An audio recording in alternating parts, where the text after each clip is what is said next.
Hi, I'm Jerry Martin, and I'm here today to tell you about the theremin, and specifically the Moog Theremini, an instrument played without being touched. We just heard from Jerry M. playing some of the Severance theme music, and that's one of the most recent examples where I've seen this instrument crop up in pop culture. But the theremin has been around for a long time, so we're going to take a look at where this instrument came from, and then we're going to come right back here, and I'm going to show you how the Theremini, which is currently in production, works, and hopefully give you some tips and tricks on getting started. The theremin was invented in the 1920s by Russian physicist and inventor Leon Theremin. Электромузыкальный инструмент терминвокс – это первый инструмент такого типа.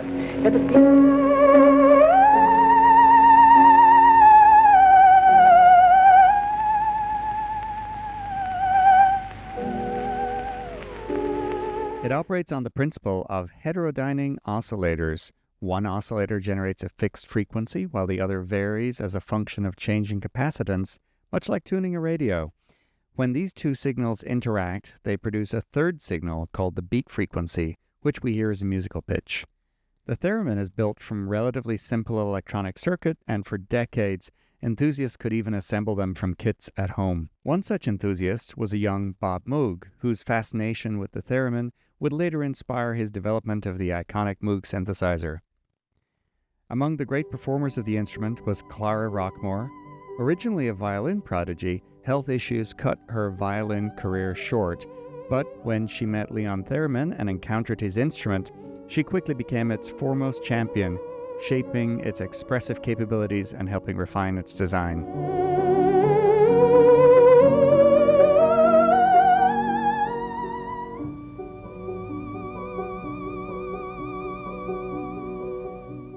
The theremin found its way into film scores of the 1940s and 50s, most notably in Hitchcock's Spellbound.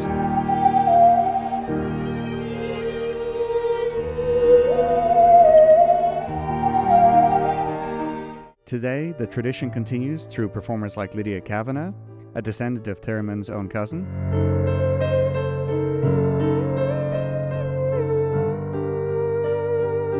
and Carolina Eyck, who developed a formal, teachable technique for playing the instrument with precision.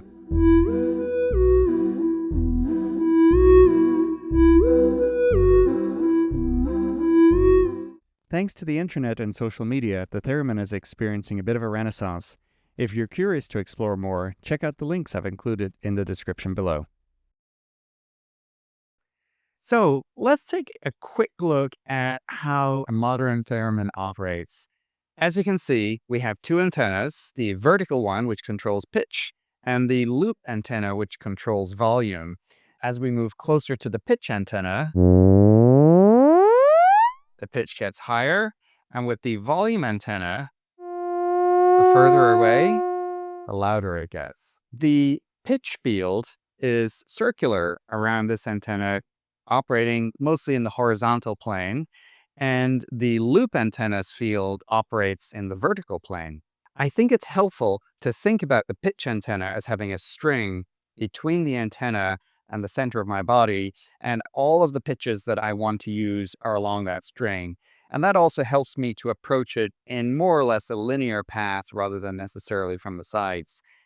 Keep in mind, when playing the theremin, folks or objects which approach from the side are going to affect the pitch as well. So let's take a look at initial setup of the Moog Theremini. Out of the box, the system is built to make it pretty straightforward to get up and playing right away. As you can see, we have an overall volume knob on the left, pitch correction, which we'll come back to, a series of buttons to interact with the interface. We have an effect control, and we have 32 onboard presets. Okay, let's go deep dive into the setup menus, and I'll just explain what's behind the scenes here. So if I press setup and scale to access the advanced setup mode, so any on-screen value is going to be adjusted by the presets knob. Master volume, self-explanatory. The note range, I usually leave this pretty broad. Auto mute.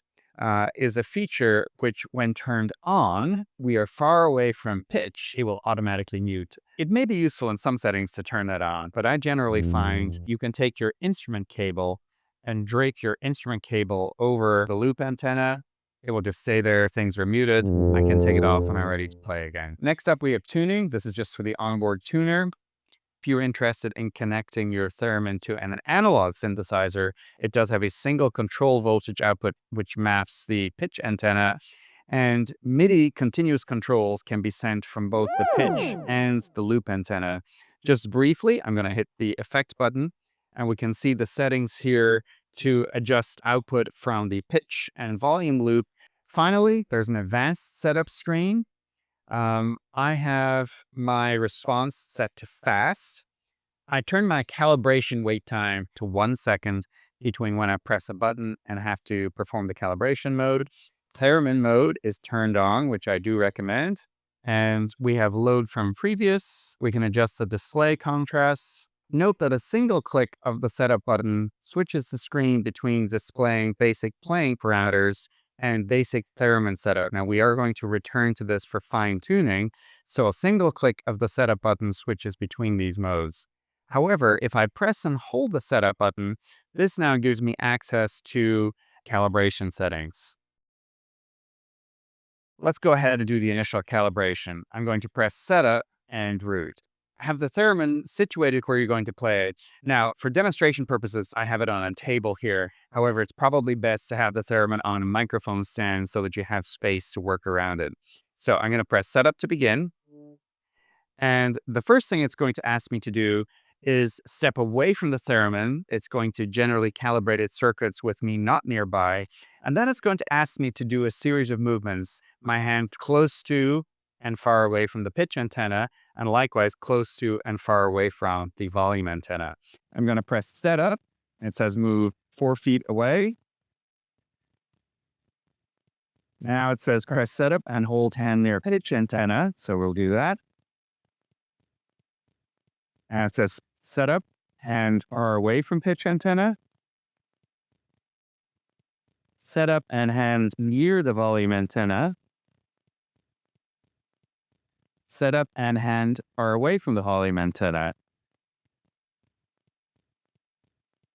So we now have a basic setup, and it is indeed playable. However, we're going to have to make some adjustments here. For setup, I'm going to turn pitch correction all the way counterclockwise, all the way to 0. Now, let's take a closer look at the pitch field. You'll notice right now that I have high notes dropping down to nothing. And then we start to get high notes again. So it's almost like the pitch shape, the pitch field has a dumbbell shape, and indeed it does right now. So my first objective is going to be to move that point where the pitch drops all the way down to the lowest point in 0, essentially, to bring that right close to me. I'm going to press the setup button 1 time. This now enables 2 knobs to operate just as they would on a classical analog theremin, a pitch correction knob and a volume correction knob. So I'm going to bring my left hand in. So note that as I'm getting close, pitches are high. Then right now, we call this 0 beat right now. So note that with the knob all the way to the left, it's high pitches all the way. So the pitch field is maximally expanded. I'm going to start slowly turning this pitch knob to the right, and we'll hear the overall pitch drop. And eventually, we get to that 0 beat. So now the pitch field is mostly where I'm situated. So I'm going to bring my hand just in frame here. And if I turn the knob just so that the pitch drops to 0. So that's 0 beat. So right now, all of my pitches are between here and the antenna. Now, I may want them a little further back. For preference, I'm going to come back to here. I'm going to take a brief side note to talk about aerial fingering, or how on earth do we find notes on the theremin anyway. Carolina Eyck has a book which I highly recommend, and in it she describes a way of learning your body, learning that by bringing my hand back is one note, and if I extend my fingers all the way, so between here and here, if I turn my hand to the side here, you'll see that between here and here, all pitches are between those 2 points. So I'm going to calibrate my pitch field so that any given note is here and its note an octave higher is at maximal extension. With practice, I can learn the intermediate positions. They're going to be different for every person. It's part of the joy of learning the theremin. It's a very individualized instrument. Let's see where we are right now.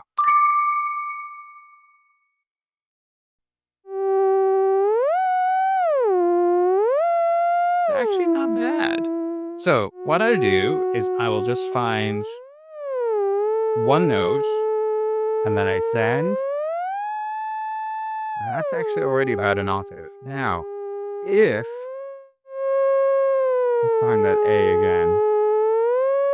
So there, I'm extending, I'm not quite getting the full octave. The A is there. So that's an octave. So in a case where the pitch field is too expanded, turning the knob slightly to the right is going to collapse that pitch field.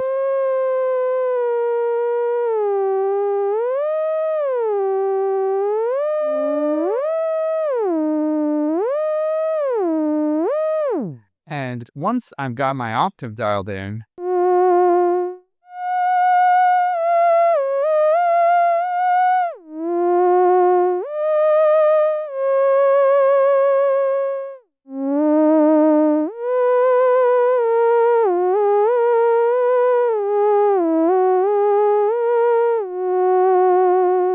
the volume control adjusts the sensitivity of the volume antenna. And right now, this is pretty good. I want it such that as I get close to the loop, so I'm not touching anything, I have no sound, and that allows me to articulate or break up the notes. It's on this home screen that I can adjust pitch quantization. So right now, I have no pitch quantization on. I turned it off for tuning purposes. If I turn this knob from the left to the right, I can be completely locked in.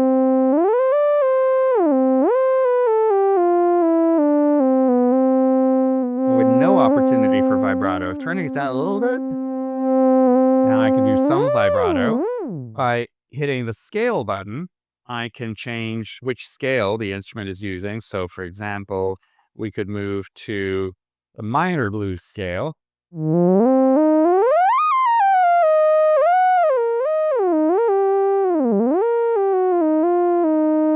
And there are all manner of interesting scales in there. That's just in fifths. I can change the root. Right now my root is C, so I could change that root to, let's do, for example, fifths in A. And now, if I turn on effect by dialing this to the right,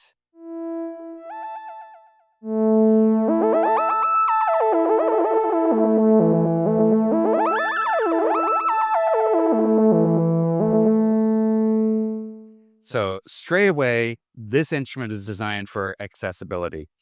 Let's take a moment to click through some of the onboard presets. So that was the classic theremin sound. I'm just going to dial this preset knob to the right.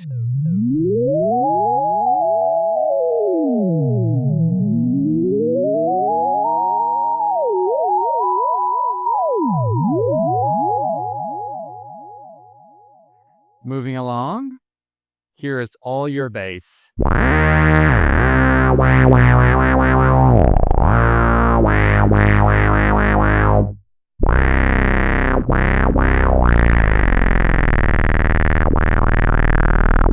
So much fun.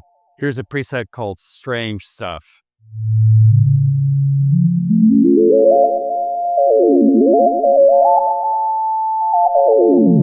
And here we have Lost in the Fog.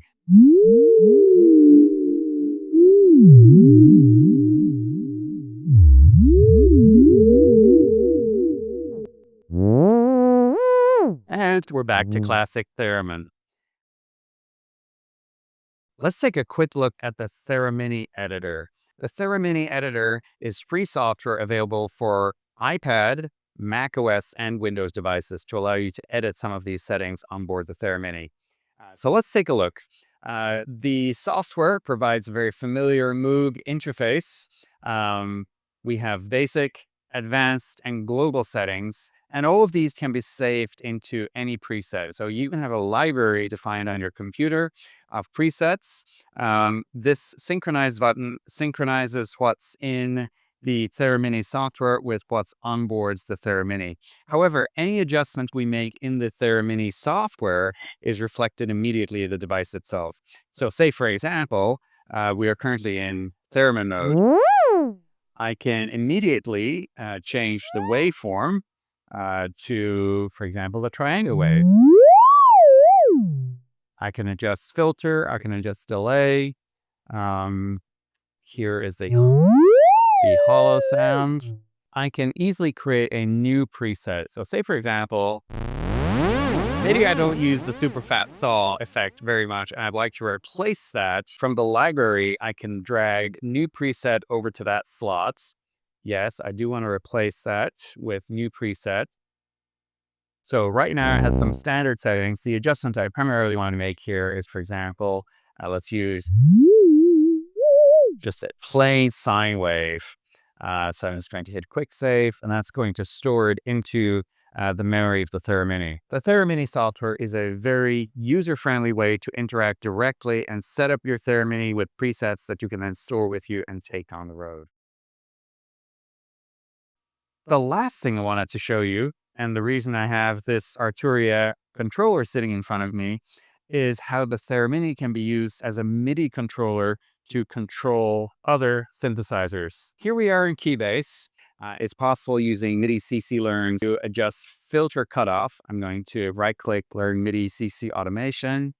And now you'll see the filter knob is moving on screen as I move my hand next to the pitch antenna. I'm going to turn my volume of the Theremini down, and we're just going to, as you can see now, I can play MIDI input, but also control the filter just by gestures in the air, which is just a really fun effect.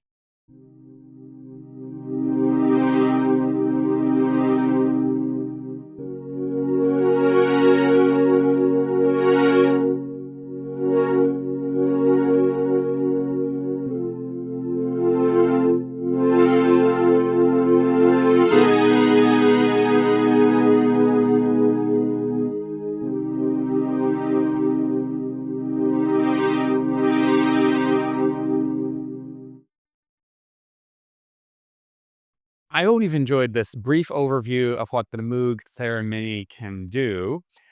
I have some other Theremin videos, which I will link to in a playlist down below, and also a playlist of some of my favorite Theremin artists, which I do recommend checking out. If you like this video, be sure to subscribe and spread the word. And to play us out, I think we should check back in on the severed floor, and I'm going to turn this back over to Jerry M. I understand that there is an ortbo that has been planned, and he is providing the Theremin special music for the event. Enjoy.